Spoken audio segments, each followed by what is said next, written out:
په ویډیو کې تاسو سره شیر کوم په دې کې یو ناتخوان دی او ګړیږي خو دا خبره یاد ساتئ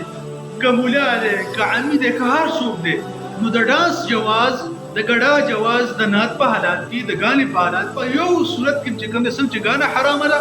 غانه ویل حرام دي نو دغه شان ډانس کول چې کوم دی ناجایز دي حرام دي پیسې په ګټل هم حرام او ناجایز دي اوس تاسو دا ویډیو وګورئ بیا خلک وایي چې مولیا دا خو مولا دی مولا لپاره ګډا جایز شوه خلک وایي دا خو قاري دی قاري لپاره ګډا جایز شوه نه د قاري لپاره ګډا جایز ده نه د مولا لپاره نه د عمي لپاره ګډا جایز ده دا ویډیو تاسو ته د اخر پورې وګورئ د نورو ملګرو سره هم چې هغوی ته هم فایده ورسېږي